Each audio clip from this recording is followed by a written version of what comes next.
Welcome to the ACHR Newsroom. I'm Leanne Dehan, web editor for the ACHR News, and here's a recap of the industry's latest headlines. At the end of March, ACCA hosted its first in-person conference since 2019. The event was held in St. Louis, Missouri, and gathered ACCA members from all over for 4 days of education, networking, and celebration of the industry. At the event, the association handed out awards to several upstanding members of the HVAC industry. Dr. Cool and Professor Heat took home the Residential Contractor of the Year award, while Howell's Heating and Air was the commercial winner.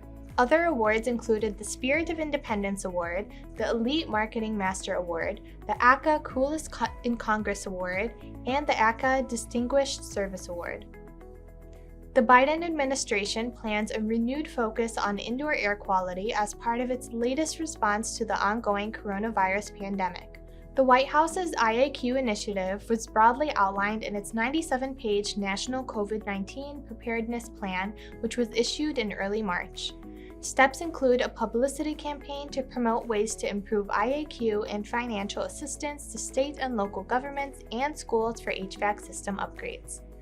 According to the plan, strong ventilation practices can reduce the number of virus particles and contaminants in the air, thereby reducing the risk of virus or disease transmission.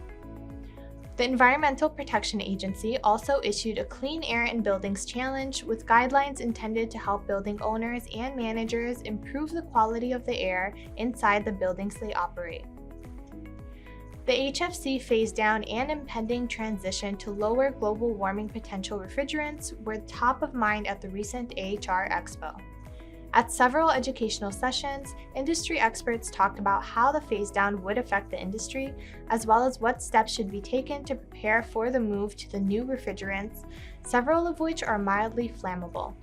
With the AIM Act, which was instated by the EPA, many industry leaders believe there is no stopping the transition to A2L refrigerants.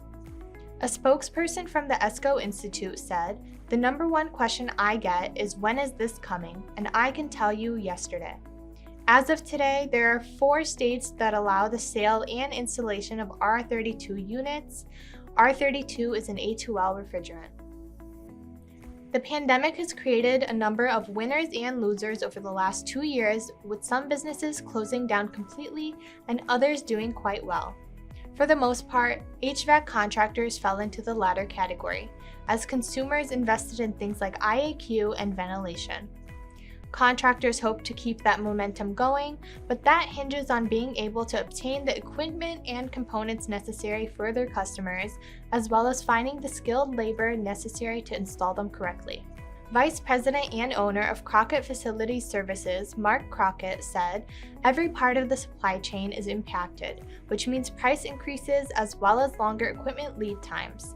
Scheduling projects amid COVID outbreaks has been challenging, and working through mandatory vaccine policies has only exacerbated this situation." Even with all these issues they have to deal with, most HVAC contractors seem to believe the year ahead will be a good one. For more information on these stories and many more, you can visit achrnews.com and follow us on social media. I'm Leanne Dehan. Thank you for watching.